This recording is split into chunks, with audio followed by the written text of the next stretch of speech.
The Open Therapy Institute is addressing bias in mental health care. Go to our website, opentherapyinstitute.org. We have CE credit workshops about overlooked issues in the field. You can go to our workshop page and register now and become a member. And for those looking for a therapist, we match people with someone who's highly skilled and truly open. Just contact us through the contact page on the website or email us at info@opentherapyinstitute.org. I'm Leslie Elliott Boyce, and I'm speaking with Dr. Andrew Hartz of the Open Therapy Institute. And today, Andrew, you had some thoughts on openness and the importance of open dialogue and not self-censoring. I'm curious to see where that goes with today, because I know you have a lot of thoughts on this, and perhaps you could introduce Yeah. it a little bit better. Yeah. Well, I think so much of like what makes therapy work is openness. And like therapist genuineness is like positively related to outcomes. So like being genuine Mhm. is really helpful to the healing process. And I think it's often when clients are open, that's what leads to the treatment. Um, Obviously the name of the organization is Open Therapy Institute, and that's a nod to the need for open dialogue and the problems of what happens when you don't have conversations like that. Like a lot of what is seen as like generating psychological problems is when people aren't open, when they repress or avoid or suppress or can't talk, and it can derail relationships and all of that sort of thing. And I think like right now, even in 2025, like I do think there's been like a vibe shift a little bit, and there has been an increase in openness. There's still a lot of self-censorship. And I notice this is like an institutional challenge for Open Therapy Institute. It's like if as soon as you kind of develop an institute, there's like a pull to like be very cautious. And I think that there are people who advocate for open inquiry or open dialogue or things like that.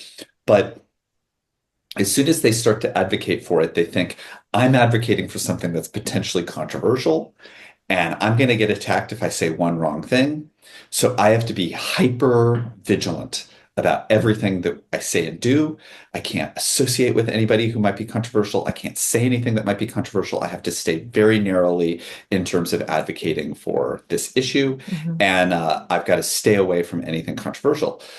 But then there's this paradox that gets set up where then it's like, okay, if you have an organization that's supposedly advocating for openness, but not doing it, it's almost like I think it ends up not moving things forward because you're actually not comfortable with openness. You're not actually facilitating openness. You're saying to people we should be open, but Mhm. you're not comfortable actually doing it. Mhm. And so I've really come to the firm belief that the only way to actually get culture, society, institutions to be more open is to like practice it.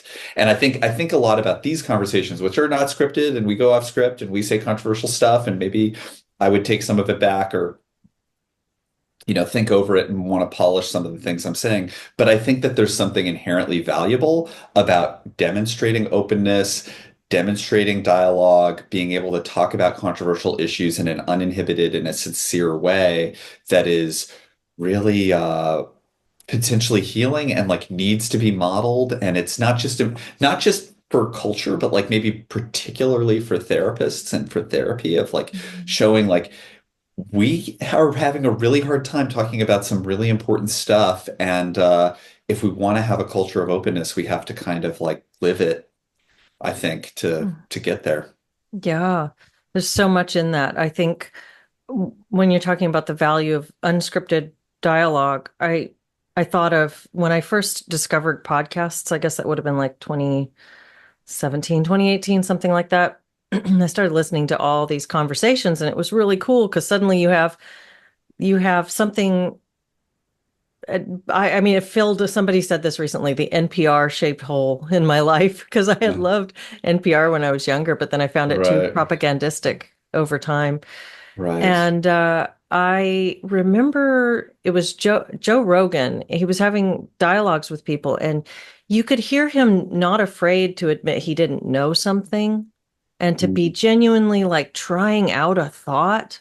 And that was really different than even the NPR stuff where you'd hear people talk about things because they kind of came in with their pre-scripted, here's what we're going to ask you in this interview. So everybody knows what they're going to dialogue about.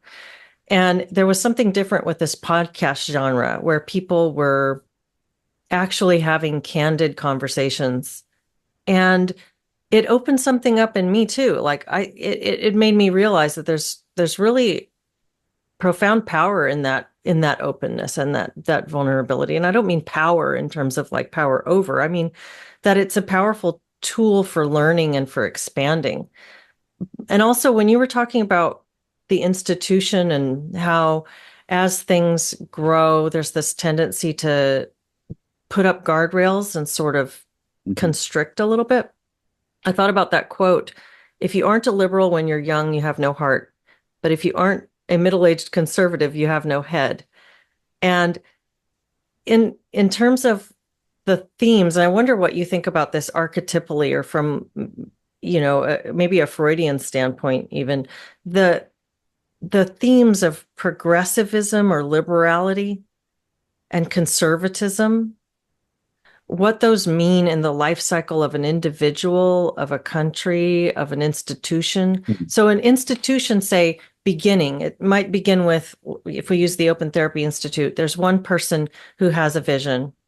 And Right, so that person is unconstrained in their pursuit of that vision. They have nothing to lose because it's all build. It's all new, it's right. uncharted. And so as you go forward, you're gathering ideas and you're putting things into motion, but you don't have an edifice behind you that you need to protect. Yeah, It's so there's this progressive spirit, right? And I don't necessarily mean that in terms of leftism or right wing or anything, but there's this right. progress forward. And then as you have something that you have attained and you have built, now you have something to protect. And so I wonder, is that sort of are some of those themes inevitable Yeah. in our cycles? My initial thought kind of goes to like the development of psychoanalysis also, where like there was a lot of creativity and exploration, and parts of it really got locked down, Mhm. some earlier than others, and then it kind of becomes a dogma. And the places that are doing interesting work, I think, manage to avoid that. But then they'll create a new institute that has like a lot of creativity, and then that becomes locked down. So there's definitely something to that. I mean, we don't really have a choice at Open Therapy Institute to like have a dogma yet because there's not enough literature on the topics that we're talking about to settle on a dogma. We have to be a place that's like of innovation and creativity and inspiration because if you're thinking about like how does censorship culture interact with mental health and what should therapists do about it, like we're starting that conversation. So Mhm. we're definitely about trying to start conversations. I I've been a little bit disappointed at I think I would have thought you talked about the power of open dialogue and of candid exploration. I would even say there's like a vitality or like I think That's there's a a better word. healing force that comes from it, or there's a richness, and that is really valuable. And I think it can lead to creativity and insight, wisdom, and like fulfillment. Um, and I've been, I think, a little bit thrown off that the heterodox spaces or maybe more center right spaces that are more anti-counterculture or it's not anti-cancel culture and anti-cancel culture that they've I would have thought that they would be more creative spaces. Mhm. I would think that I would have expected like okay, if you can get out of censorship culture and you can get to a place of real like heterodox thinking, I would say, oh man, the creativity is just going to fly. And you're going to see art and literature and like ideas and philosophy and things just growing. It's just fertile soil. And you're going to get all this like new creative stuff emerging that's going to be exciting and compelling. And and that the old arts systems that have been dominated by this very tight, stifled orthodoxy, it's just going to strangle the creativity and they're going to become like corpses. I I think that maybe the corpses has kind of happened. I'm pretty disappointed in what artistically our culture's been creating, Hmm. but I haven't seen yet Mm. the vitality come out of the heterodox space of like lots of creativity, lots of innovation, Mm. beyond just a response to DEI or, censorship, like a real rich, like, okay, let's say you don't have censorship anymore, like time to create, time to innovate. Like I would just expect it to be much more creative than it's been. And it might be because people aren't actually practicing it. They're talking about they're talking about it instead of doing it. Mhm. Um, Could that be that we live in a time when we are so cognitively oriented? We're so oriented toward thinking about stuff and information acquisition and misinformation, and just we're very in this sort of cognitive educational right. epoch, maybe, and maybe the idioms of creativity are of that, colored by that. And so we do see Yeah. like organizations forming all over the place and people Yes. forming new coalitions to have the discussions that they need to have and to build bridges. And you see lots of podcasting and Yeah. lots of dialoguing about stuff, but it's not taking that form of necessarily literature or visual arts or things that would have been idioms of a past epoch of creativity. It's like the creative open process is not something that you can kind of like, I think like a lot of stuff that comes out of mental health about therapy, it's not something that you can just be told, be open now. Yeah. You try it out and you get comfortable with a different way of being and letting things go without thinking twice and starting to play off ideas and getting inspiration and having more things come. It's social, it's interpersonal, it's a process, it's an experience. I think it shouldn't be too online. It's probably Mm. face-to-face, in-person stuff is very important. And it's an experience and a process. And it's not so much like you can just be told, like, oh, I read something that told me to be open and now I'm like creative. It's like you actually need spaces where people are living it and doing it and feeding off of each other. Um, and I'm not sure that that's really been created. Like Mm. even in New York, like there's okay, like let's say 10% of New York is conservative and there's probably another 10 or 20 that's heterodox or more even. And it's like, where do they go? Mm. Where are the social spaces where people connect to other people? There's some of this for like elite, like if you're like a writer or a journalist who's actually like at a hot national level, like they have social networks, but like regular people like who just Mm. want to like connect to heterodox minded people, where do they go? Like Mm. so I think it's like it's so online. Mhm. And that's why one thing that I don't understand also related to this is why there isn't more of a real hunger for these spaces, like for institutions and communities and real places where people can be heterodox and creative. Like let's say it's 10% of it Mhm. doesn't have to be a ton of people who are interested in this for it to, and if it's 10%, that is a ton of people. So it's Mm. just like you'd think that they'd say, well, boy, wouldn't it be great if there was a ways to actually live this instead of I get the sense that it's a lot of people who are mostly self-censored, maybe accept their internet life, and it's not really getting into the brick and mortar world. And maybe Mm. it's not really being practiced because I'm not uh because I would have I mean, or maybe my theory is wrong, but I would have expected it to be more of an engine for Mm. innovation. And yeah. Well, that's very exciting when you talk about it. I find it very exciting to think about. And I know I've done some outreach to try to develop in-person connections in this area and had great success in Western Washington getting people together. I do think people want that. I think that it's just hard to connect people. And maybe this is a field of dreams moment where if you build it, they will come and you could Yeah. develop these things. But um, I had someone said to me recently, it was a client who said, um, that she thinks the real division coming soon or developing right now in America isn't so much left versus right as online versus in reality. And I heard somebody else say this. I'm just observing this and trying to think about what I think about it because I have this really uneasy relationship with internet social media spaces and the whole concept of that and what it's doing because it's certainly doing some things that are positive, but it's also doing a whole lot of things that seem very negative. And Mhm. I heard someone say the other day, the internet is a game you play on your phone. And I thought, how interesting, because so many people's lives Right. are wrapped up in that game and those ideas. And yet we are obviously all going online so much more than we used to and buying into the thoughts and the discourses that we're finding there. And we are missing that sort of that vibrant in-person gathering that you're speaking about, like the places where people actually do come together. Right. And I think and it's yeah, and we're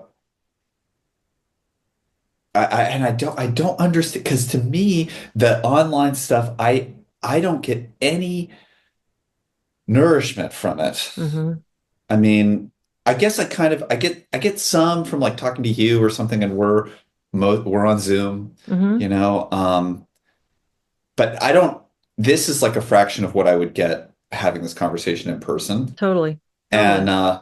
but like watching a podcast, which I do, and I like podcasts, and I like, yeah, I watch Hmm. podcasts a lot.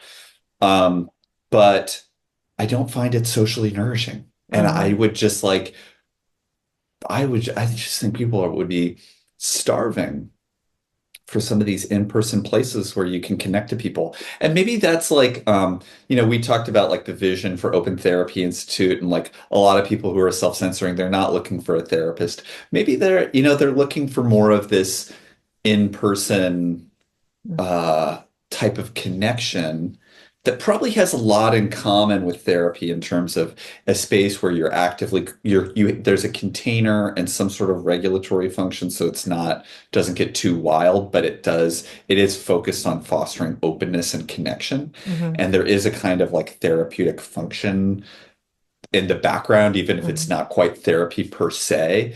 Uh, and it's like people don't want to do a group or something, but they would want a kind of in-person experience that had this kind of framing to it. Um, but I don't know. I hope it's a Field of Dreams thing and we build it and people want to come out, but I don't know. It's a Yeah. Well, on the idea of openness and how there's this need to put up rigidity or guardrails around dialogue that you find when you use the Open Therapy Institute as an example for that. But I think we find it in so many ways. That sort of self-censorship is exactly what got us into these conversations in the first place with the social justice culture, sort of some of the mainstream forms of thought censorship. And it does seem like there's a pattern that plays out. Like that pattern became a chokehold on a lot of people. And that's how the so-called heterodox spaces take started to grow because people who were recognizing how stifling it was and how harmful it was to have to censor yourself or to have to outright lie about what your thoughts are just in order to get along in a place needed an outlet, needed a way to express some of the things. And so it's very interesting to note that as those right. communities grow and develop, those same forces bubble up within them. And it just seems like it's this repeating human pattern, regardless of the substance that underlies it. It's this process. Well, there's one process, and maybe this is a normal part of institutions, but I think there's one thing that is very challenging about the current moment, and that OTI is like really, I think, at the center of this like very tricky dynamic. related to self-censorship, which is, and it has to do with splitting.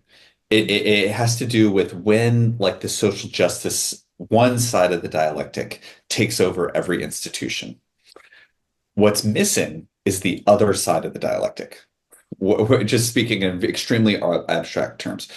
So the other side is missing.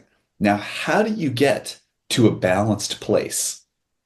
You have to first say, what's the other side of the dialectic? Every DBT therapist is going to say that a lot. And there is, what's the other side of the dialectic? That's a step. You get the other side of the dialectic out, and then you can think about integrating it into something that's more balanced. But you have to have that step. Mhm. The problem is, at a large social scale, if you're highlighting the other side of the dialectic, there's going to be a very strong reaction of, see, you're just on the other side. You're just the opposite of them. So you're the same as them. And a kind of like, so it's very hard to fix this problem Mhm. because you have to do this kind of two-step of like the other side of the dialectic, but then kind of integrating it with something Mhm. that's more balanced.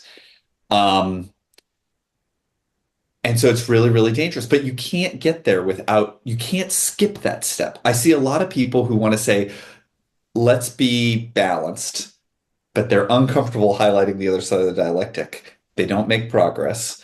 Or they highlight the other side of the dialectic, they get framed as right wing or radicals, and they get pushed over there. That's one of so being open is fraught with Mhm. all of these challenges. And like we talk about controversial things here, Mhm. and it'd be easy for someone to say, look, he said this or he said this means he's Mhm. this or that or whatever. And it's like you kind of have to um there's some, I don't know what it is, like some persistence to stick with highlighting the other side of the dialectic without losing your anchor, um, so that you can get to a more healing place. But it's a very fraught thing. And I see a lot of people who this has to do with the self-censorship. They know there's a missing side of the dialectic. They might even know what's there, Mhm. but they don't want to say it because then all of a sudden they're that and they're worried about getting labeled as that. But it'll never get fixed without that piece Mhm. being voiced. It'll Mhm. never get fixed. So, so it's a very challenging dynamic because I don't want to be I don't want to be the right-wing therapy institute. We could have Mhm. framed it that way. It's like we're for conservatives and we hate the libs or something. Like that's not who I am. That's not what I believe. That's not what I'm going to do. Mhm. Mhm. But we're never going to fix this problem if we don't talk about what's missing from the field and ways the field is getting it Right. wrong. We have to do that first. Right. But then, so it's just like I think it's like a very tricky balance. Yeah, I think that's it. It makes me think of the shadow, Jung's shadow, like what you're not aware of consciously or trying to repress or in denial of about the self. If you can't look at it, then how can Yeah. you really integrate? How can you really understand? And that challenge. And I don't have an institute. I just have a little YouTube channel where I have conversations with people. But I Yeah. named it the Radical Center when I Right, created the right, right. channel. And it was meant to be a bit of an ironic title, radical right, radical left. What about the radical center? Right, right, right. Just I threw this together really quickly, and that was the title that came to my mind. But I've had people who have uh, more recently been asking me to please criticize Trump because you're not doing enough of that. You criticize left-wing policy a lot, but you're not criticizing Trump.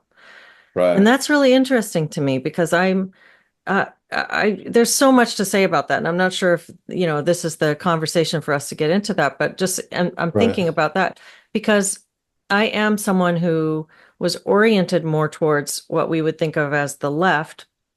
And I've been having that criticism of the left is sort of looking at the other side of the dialectic. But how the things that are going on in academia, in therapy education, and in some of the mainstream culture, here are some problems that I see with that. So that's sort of calling that other side of the dialectic. But as soon as you start doing that, people are saying, whoa, there's a whole nother side over here. So it's this multifaceted thing that it's just super fascinating. It's more like we're inhabiting a sphere rather than like a grid of left and right and Yeah, up and down. totally. And people are incredibly dysregulated about this stuff, which is Mhm. part of why it gets so crazy and they have such a hard time talking about it and their feelings are all over the place about it. Like I don't think we've ever talked about Biden. Like I never weighed Yeah. in on like, but I think this about Biden or I think this about Obama or I think this about Trump. Like I'm not really for, for me, it's like, okay, what do I think about tariffs? Well, who cares what I think about tariffs? Like I just like so I don't feel the need to weigh in on every political issue. Mhm. My main concern is what's happening in the mental health field. Mhm. And I do think that there's something like maybe that the most charitable explanation for some of it is like there are people who are watch your channel or like OTI who are identify as liberal or identify as centrist and they're they don't want they want a sense of community also and they Mhm. don't want to feel left out or voiceless or misattuned either um and so it is worth keeping in mind like the full spectrum of people that have like Mhm. concerns about these issues um and they have a wide range of different critiques about what's going on and we don't want to like erase that diversity but I do feel a little bit weird about like I don't really I don't think we talk about like public policy we Mhm. don't talk about So yeah, we don't really talk about public policy, and I think it's interesting that there's this sort of affiliative pressure. I don't know how to describe that, but it's sort of this pressure that people experience to be associated with the right things or saying the right things or fitting in. And that's so interesting how people form their reference groups and the need to have the proper way of thinking or the values that that they think are important reflected back to them by the groups that they respect and affiliate with. And Mhm. so we end up having, it's kind of that slippery slope from that to cancel culture. But these Right. pressures to, if I'm going to associate with you or watch your channel or maybe want to share your podcast with somebody, I need to make sure it signals the right things in order for me to feel comfortable that I'm represented here. Yes, yeah, yeah. And so there's Yeah, that and goes on both sides or all sides, I suppose. it is important to kind of remember that. I mean, like I do think that like there are therapists that are on the right. I mean, this happened when I was on Dr. Phil. Like there are therapists that are on the right that I think cross lines, and that can happen. I don't know that that it happens just as much on the right as it does on the left because it does seem like some of the line crossing on the left is actually taught in training programs in a way that I haven't seen on the other side. Mhm. But even if they were happening at the same rate that 10% of therapists are conservative or not and so it would be happening a lot less and it would be less of a systemic problem but like it would still be wrong and to the extent that that is happening like I oppose that like I don't think it's acceptable to say you're conservative and you're working with a liberal patient and you yell at them about that or something or Mhm. try to proselytize about politics but I don't really see that as a the major crisis in the field right now. Um, and as problematic as it would be. I'm hesitant to frame it as they're both of equal concern. Like because the professional organizations, the academic programs, the training programs the overwhelming majority of therapists, it's on one side. It's just not even close to equivalent. And but like I think there's like they need to hear that I think there are some people who need to hear like yes, you can go too far on the right. Of Hmm. course Hmm. you could, and you could do all kinds of unethical things as like a right-wing therapist. That's you could do and everything that you could do on the left you could do the other way. Hmm. And there's a lot of therapists in the country. There's very well people who are probably doing that somewhere. And but it doesn't strike me as the number one concern. And I worry about, I think part of my hesitancy, maybe it's like a good practice to like all acknowledge that more regularly, and maybe I should do that. Um, I think part of my hesitancy is about creating a false equivalence. When I first talked about people about bias in the field, they'd say, "Oh yeah, but there's conservatives who would do their things too." And so it's, 50-50. And, it's like, no, that's not the world that we're in right now. So I don't want to like, and I don't want to have a practice of like always acknowledging like, you know, Hmm. conservatives could do this too. And like, it's like if there's a little bit of like, what's this really about? But of course it's true. And maybe it does, put people at ease, and they're able to trust it more if you say things like that more regularly. Hmm. Yeah, I think that is helpful maybe to acknowledge some of that, but it's interesting, like if we say that the cancel culture or the bias is a left-wing problem or a liberal problem, that's kind of like saying that racism is a white problem. I mean, it's sort of Right, it right, misses that there's form and substance, there's process and right, content, and both right. are all positions are capable of taking on these same processes in order to promote and bias their perspectives.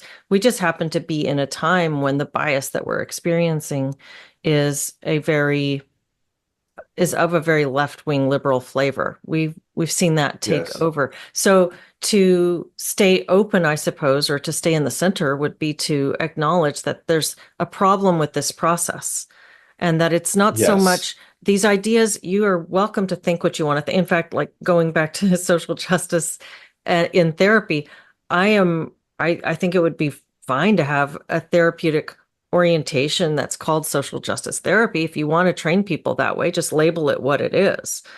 Well, it I would needs to be argue against it. evidence-based. It Yeah. needs to be evidence-based. And I'm not, Mhm. you need to, I think if you're going to bill insurance for mental health treatment, you need to have an evidence base for it. But Right. if Well, that's I would included in this argue, framework, yeah, but it wouldn't be that it's not so much. I wouldn't have gone on a 2 year long, 2+ year rant about how awful it right, is.